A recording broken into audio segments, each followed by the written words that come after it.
Welcome to the chapter Apply. Know your starting point. This chapter examines how organizations can define their starting point. We explore a practical question. How do organizations define a meaningful starting point for impact measurement? Baseline setting does not happen in isolation.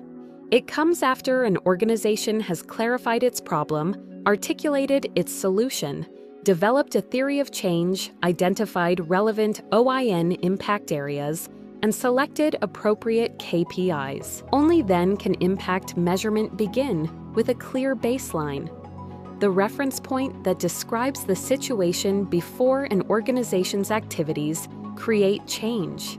It defines what would happen without the intervention. In practical terms, the baseline reflects the state of the relevant KPI before your solution is implemented.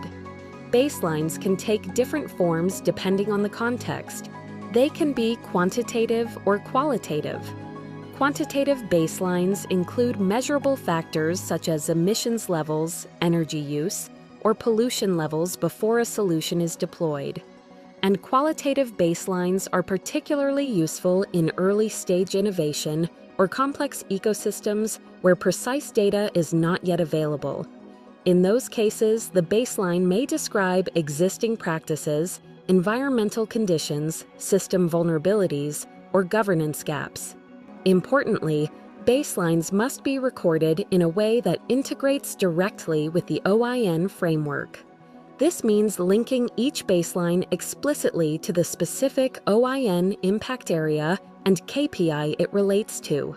The baseline should describe the pre-intervention value of that KPI or the closest available proxy.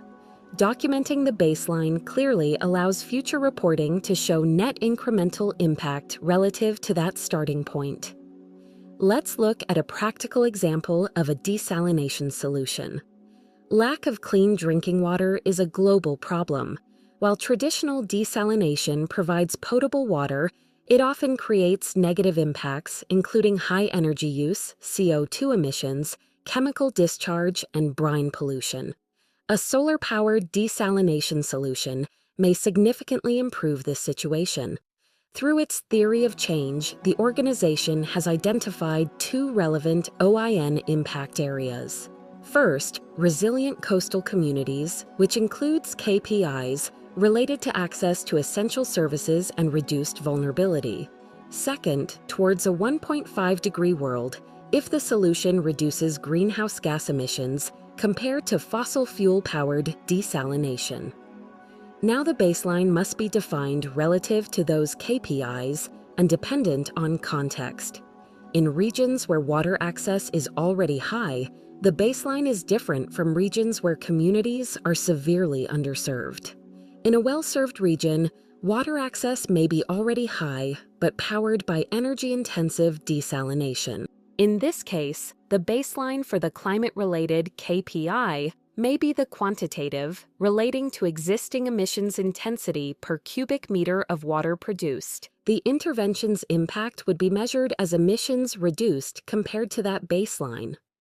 In contrast, in an underserved region where communities lack reliable access to potable water, the baseline for the climate change resilience-related KPI may be qualitative, such as a description of the number of households without consistent access to safe drinking water.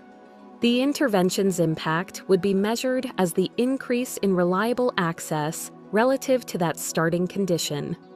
In both cases, the baseline is different because the context is different. Yet in each case, the baseline is explicitly aligned with a selected OIN impact area and KPI.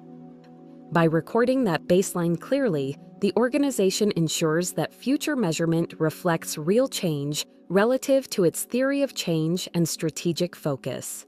The key is not perfection, but clarity. Baseline setting is about defining a clear starting point for impact, whether qualitative or quantitative. Baselines make change visible and measurable over time. This voyage takes us from promising ideas to proof of real ocean impact.